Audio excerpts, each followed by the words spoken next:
January 6th. Was it a shit show? They're just trying to make it look like bigger than it really is, or was it credible? Did they waste a lot of time and money? Were they trying to divide? Was it a good idea? Was it not a good idea? I think the investigation, the DOJ investigation into the individuals who went over into the Congress is worthwhile. It's hugely, it may be the biggest investigation they've ever conducted in terms of the number of people you're looking at who were involved.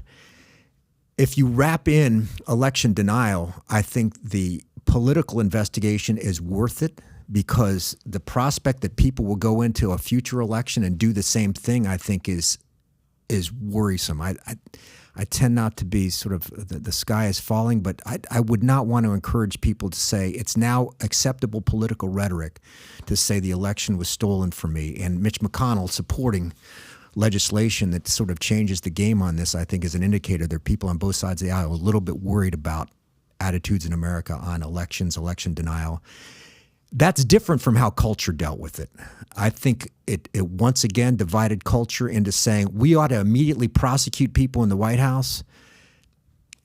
Try that trial.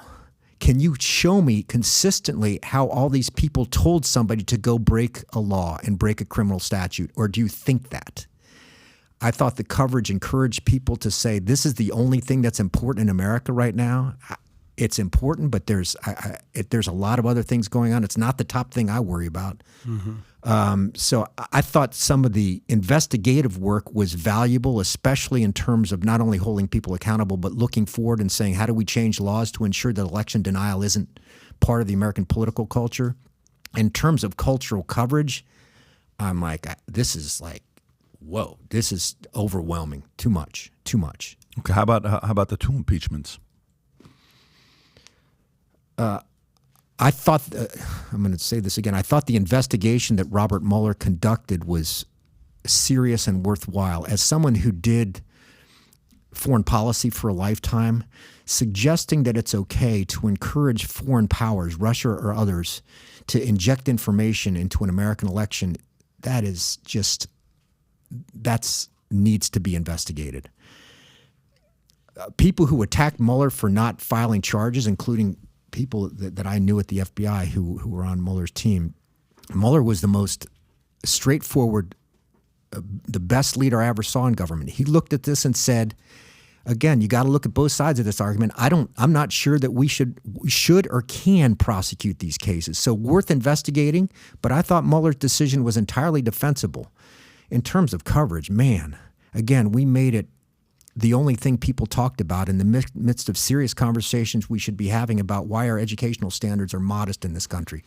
Educational or health care in this country is excellent. Access is still, compared to our peer countries, okay. Life expectancy is dropping.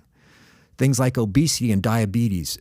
You might call me again a Pollyanna, but if you want to talk about stuff that affects an American citizen, healthcare affects an American citizen a lot more than a Russia impeachment will. So I thought the process was appropriate. The attention was a bit much. In terms of the second impeachment, I thought that was an egregious abuse of presidential power to ask a foreign leader to investigate a rival's son. I think Hunter Biden is worthy of investigation. That is some dirty stuff. But you can't have presidential authorities pressing a foreign leader to conduct a political investigation or a criminal investigation against a rival. That's a no. You can't do it. So if you like this clip and you want to watch another one, click right here. And if you want to watch the entire podcast, click right here.